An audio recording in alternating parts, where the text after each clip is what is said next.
South चित्रपटातला superstar म्हणजे अल्लू अर्जुन। अल्लू अर्जुन याचा पुष्पा 2 हा चित्रपट रिलीज झाला आणि या चित्रपटाने सर्व चित्रपटांचे रेकॉर्ड तोडले। मग ते बॉलिवूड असेल, टॉलिवूड असेल, या सर्व चित्रपटांचे रेकॉर्ड पुष्पा 2 या चित्रपटाने मोडले। त्यामुळे पुष्पा 2 हा चित्रपट मोठ्या प्रमाणात चर्चेत असतानाच अल्लू अर्जुनचं नाव पुन्हा एकदा मोठ्या प्रमाणात चर्चेत आलंय।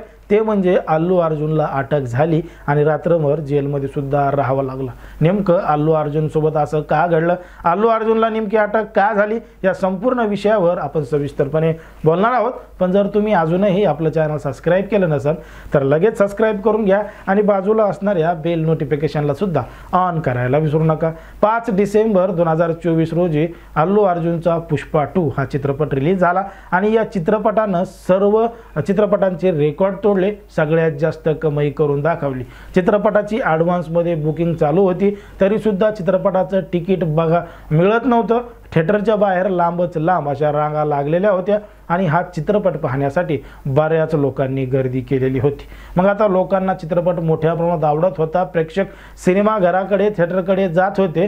पण मात्र अशाच पद्धतीने ही सगळी गर्दी असताना हैदराबादमधील एका टॉकीजमध्ये या चित्रपटादरम्यान म्हणजे चित्रपटाच्या शोच्या दरम्यान मोठ्या प्रमाणात गर्दी झाली आणि गर्दी एवढी झाली की त्या ठिकाणी चेंगराचेंगरी झाली। मग चेंगराचेंगरी झाल्यामुळे त्यामध्ये एका व्यक्तीचा मृत्यू झाला आणि त्या मृत्यूमध्ये जबाबदार अल्लू अर्जुन यांना धरण्यात आलं, कारण की अल्लू अर्जुन यांचा चित्रपट पाहण्यासाठी प्रेक्षक त्या ठिकाणी आले होते आणि त्या ठिकाणी गर्दी झाल्यामुळे त्यामध्ये एका व्यक्तीचा मृत्यू झाला आणि त्याची तक्रार थेट पोलीस स्टेशनमध्ये देण्यात आली। मग पोलीस स्टेशनमध्ये तक्रार देण्यात आल्यानंतर पोलिसांनी थेट कारवाई केली आणि अल्लू अर्जुनला चौकशीसाठी ताब्यात घेतलं, पोलीस स्टेशनमध्ये नेलं आणि अटक सुद्धा केली। मग अटक केल्यानंतर ही बातमी वाऱ्यासारखी पसरली। अल्लू अर्जुन यांची चौकशी झाली आणि चौकशीसाठी अल्लू अर्जुन यांना रात्रभर पोलीस स्टेशनमध्येच राहावं लागलं। दुसऱ्या दिवशी त्यांची जमानत झाली, ते सकाळी घरी गेले, घरच्यांनी त्यांची दृष्ट काढली। अशा पद्धतीनं अल्लू अर्जुन यांच्यासोबत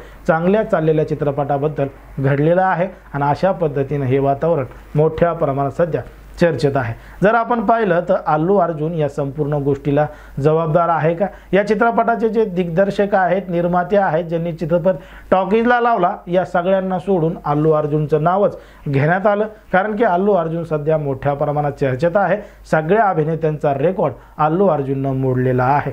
पण मात्र तरीसुद्धा अल्लू अर्जुनला कारवाईला सामोरं जावं लागलं आणि तो सुद्धा कारवाईला सामोर गेला आणि त्याने अपेक्षित अशी उत्तरं दिली आणि त्या ठिकाणी तो पोलीस स्टेशनमध्ये सुद्धा हजर राहिला। जर आपण या संपूर्ण गोष्टींचा विचार केला तर एका चित्रपटामध्ये काम करणारा अल्लू अर्जुन हा अभिनेता आहे आणि अभिनेत्याला जे काम दिलंय ते काम त्यानं चित्रपटाच्या माध्यमातून केलंय। पण मात्र तो चित्रपट लोकांना एवढ्या मोठ्या प्रमाणात आवडला की लोकांनी थिएटरमध्येच गर्दी केली आणि त्या गर्दीमध्ये चेंगराचेंगरी झाली। मग त्या चेंगराचेंगरीमध्ये एका व्यक्तीचा मृत्यू झाला आणि त्यासाठी अल्लू अर्जुन यांना जबाबदार धरण्यात आलं। आता हे सगळं ज्या पद्धतीनं घडलंय त्याच्यामध्ये खरा गुन्हेगार कोण आहे, खरी जबाबदारी कोणाची होती आणि कोणामुळे हे सगळं घडलंय, तुम्हाला काय वाटतं हे अगदी स्पष्टपणे कमेंटमध्ये सांगा। आणि अशाच पद्धतीचे नवनवीन व्हिडिओ पाहण्यासाठी आपल्या चॅनलला लगेच सबस्क्राइब करून घ्या।